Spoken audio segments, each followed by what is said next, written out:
Metallic bonds. We know that metals have very unique physical properties of their own. Metals are malleable, they are ductile, they show very sharp and high melting points, they are fusible, they are very good conductors of heat and electricity. All these physical properties suggest the existence of very strong bonds.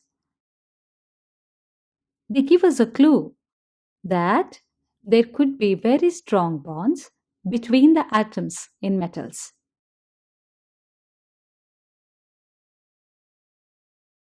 There exists a type of bond called metallic bond in between atoms in metals. Atoms in metals readily lose electrons. Hence, there is free flowing cloud of electrons within the solid structure.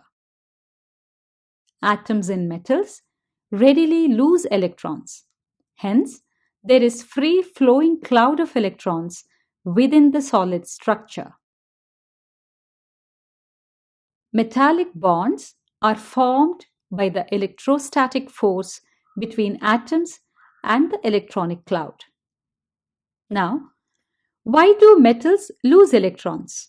Or why do metal atoms lose electrons? Let's consider a few cases. Let's take sodium for example. Sodium, the symbol for which is Na, has atomic number 11. That means it has 11 protons and 11 electrons. If we write the electronic configuration for sodium, it will be 1s2, 2s2, 2p6 and 3s1. As we can see here, 1s2 corresponds to the first shell, 2s2 and 2p6. Both of these belong to the second shell, and the third shell, 3s1. There is only one electron in the third shell, and this is really free to move out. So instead of gaining 7 electrons to attain the noble gas configuration, it is better for sodium atom to lose an electron and attain the noble gas configuration, that of neon, that is 1s2, 2s2, 2p6 or atomic number 10.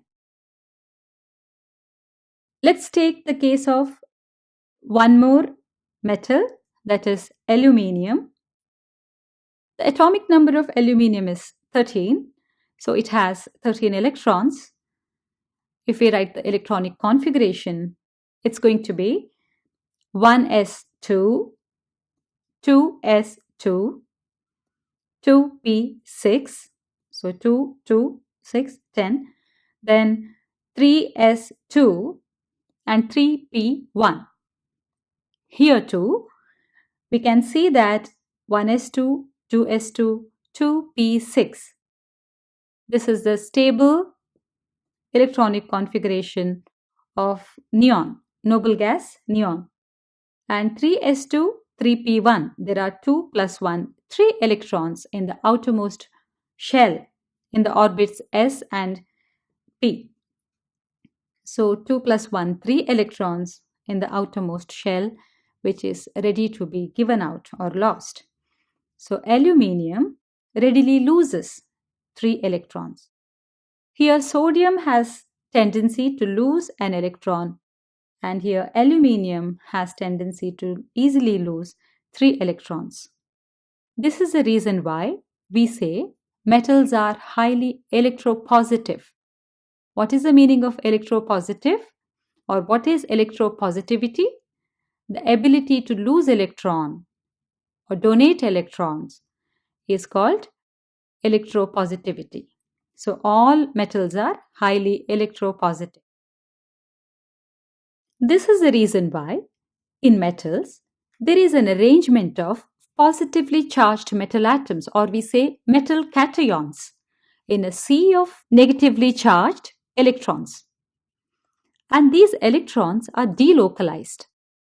That means they are free to move. They do not belong to any one particular cation.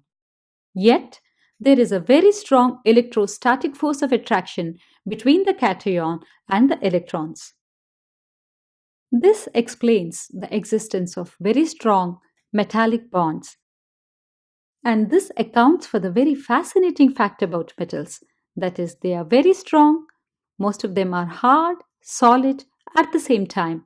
They are malleable, they are ductile, they are fusible, they have sharp melting point, and they show very high conductivity. Let me explain this with an illustration. Let's see how the cations could be arranged in metals.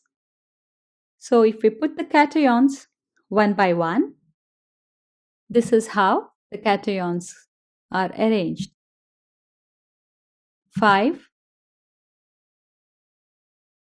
10,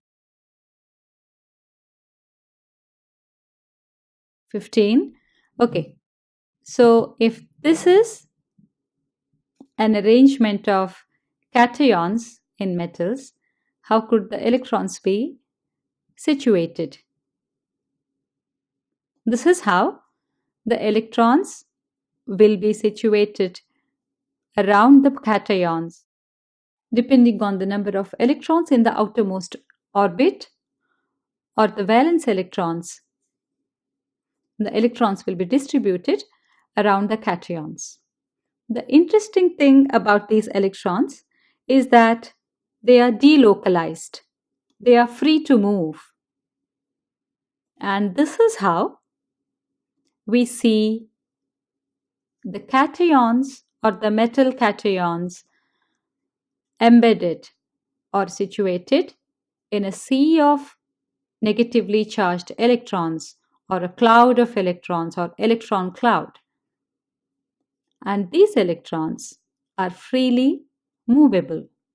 They are very dynamic. And this is how they rearrange themselves when the metals are hammered into thin sheets or drawn out into thin wires. The metal cations rearrange themselves in a new format. Again, the electrons will be moving around so that a new set of arrangement is seen in case of hammered sheets of metal or the drawn out strings of metals. Yet, there exists a very strong non-directional metallic bond between the positive metal atoms or metal cations and the negatively charged electron cloud or the sea of electrons. And these mobile electrons conduct heat and electricity.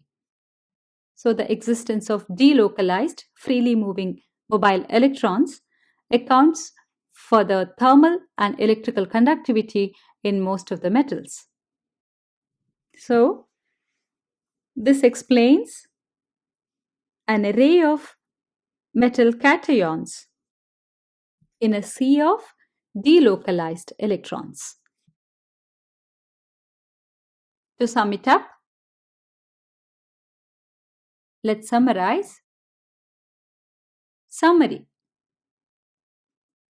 There exists a type of bond called metallic bond in between atoms in metals.